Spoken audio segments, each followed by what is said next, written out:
Kaugnay sa search and rescue operation sa mga Pinoy at Chinese na sakay ng tumaob na Chinese dredging vessel sa Rizal Occidental Mindoro at pagbabantay sa Semana Santa, kausapin natin si PCG Deputy Spokesman Lieutenant Commander Michael John Encina. Magandang umaga at welcome po sa Balitang Hali. Sir, magandang umaga po. Apo, kumusta po yung paghahanap sa mga nawawalang sakay ng tumaob na Chinese dredging vessel? Yes, sir. No, upon the receipt of this maritime incident kahapon, sir, we've started the deployment of our quick response team from Coast Guard District Southern Tagalog po. Nagbigay po agad-agad si Commodore Tubilla ng direktiba para po magkandak agad ng search and rescue operation. So nandyan po, composite team, yung pinadala po natin. Special operation groups, ito po yung mga divers natin. We also have a medical team standby in coordination with the MDRRMC.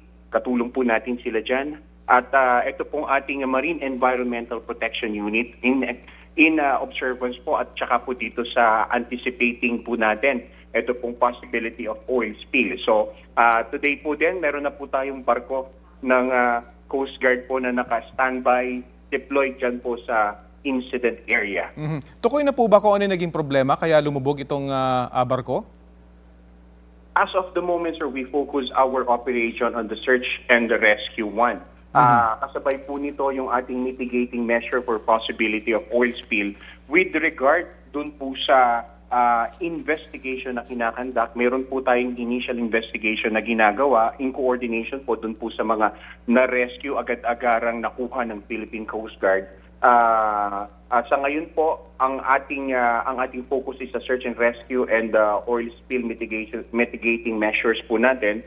Yung pong tinatawag natin na MCIT or yung the Marine Casualty Investigation Team ay susunod naman po eventually kapag na-ensure na po natin at na-finalize po natin yung ating search and rescue operation. May nabanggit na po ba yung mga nakaligtas kung nasaan yung kanilang mga kasama kasi sinasabing posible nasa engine room yung ibang tripulante?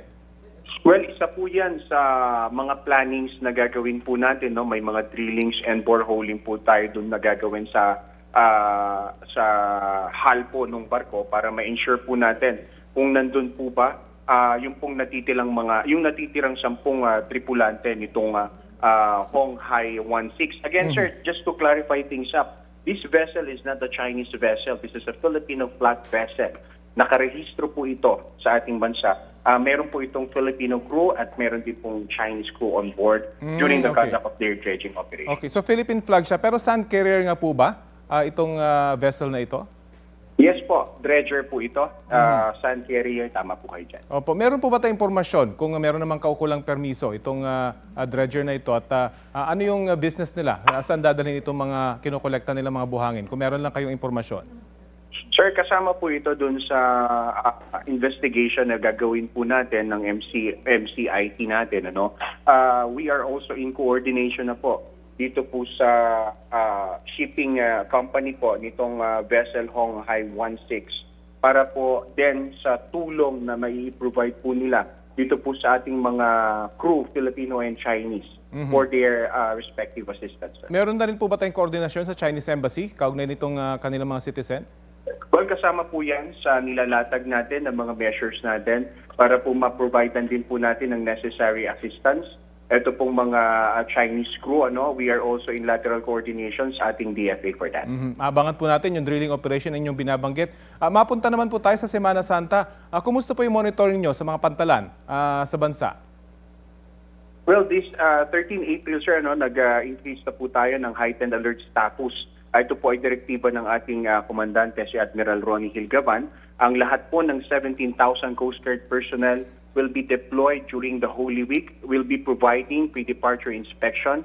Yung pong ating mga K9 teams will be conducting ito pong ating mga K9 paneling sa terminals, sa ships, doon po sa mga bagahe ng ating pong mga kababayang biyahe. Ang ating pong Sea Marshals ay mag-on board naman po dito po sa mga malalayong biyahe. Like for example, sa Manila to Cebu, Manila to Zamboanga, Manila to Palawan. Meron po tayong mga Coast Guard personnel na papasamahin sa mga ganitong biyahe. Meron po tayong na-establish din na malasakit help desk in which kasama po natin ang ating mga Coast Guard auxiliaries na handang magbigay ng pangunahing luna sa mga kababayan po nating nangangailangan na nandito po at nag-aantay sa mga terminals.